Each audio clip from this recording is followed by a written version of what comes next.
Yeah, all things dentistry, and what I'm showing today is a tip that I just learned from my buddy Amir, and I was asking him what he uses for polishing his lithium disilicates crowns, and he talked about this dialite. So dialite's fairly standard for polishing porcelain, but Brasseler put it together. I'm not advertising for Brasseler, it's just something quick, simple you can get, and it comes with a bunch of other stuff. And what I used today was what I was doing was I was modifying the contours of this crown because it looked like a bread box when it came back, and it still kind of looks bread boxy, but I took my Sharpie marker and I put a couple marks where I wanted the contours to change. So I just did that,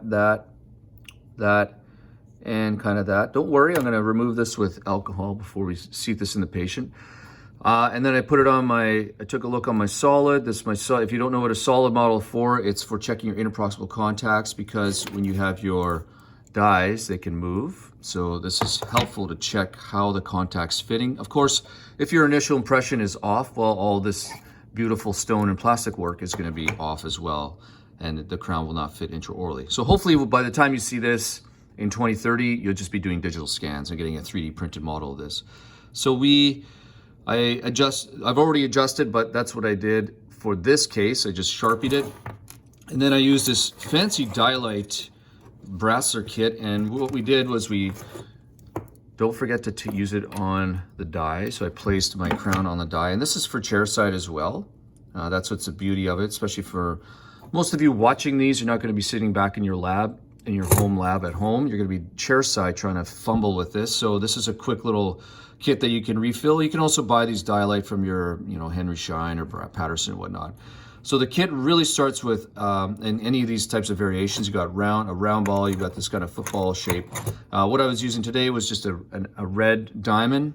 And then, so we did the micro or the macro kind of adjustment.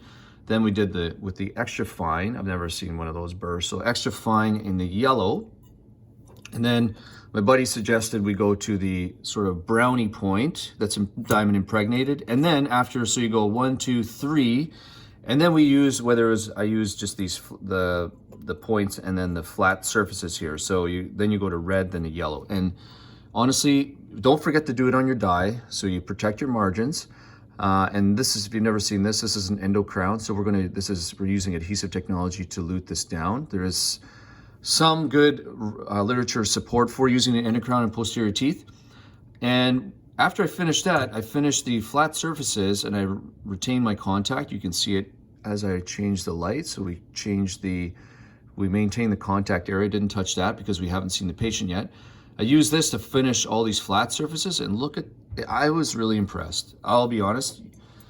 To get internally here, you're probably going to need polishing paste if you're going to adjust that. But it's not usually kind of these really cool grooves and fissures that are the problem. It's the big surfaces, where the patient's contacting, maybe on the inclined planes. But for flat surfaces and whatnot, this worked out really well. It was pretty quick. It might be a little more expensive through Brasseler, so you might want to, we can try to piecemeal. If you use something like this, put it in the comments, you piecemeal it together. That'd be super helpful for everybody else. But we got some I was super helpful. I was super impressed with the way it worked. It was pretty efficient. And we're going to try this in intraorally. So we've changed it from a bread box to a little more contourish, and then we'll see how it fits. And don't forget to use your models, your die, to make sure when you're polishing. All right, hope that helps. Cheers.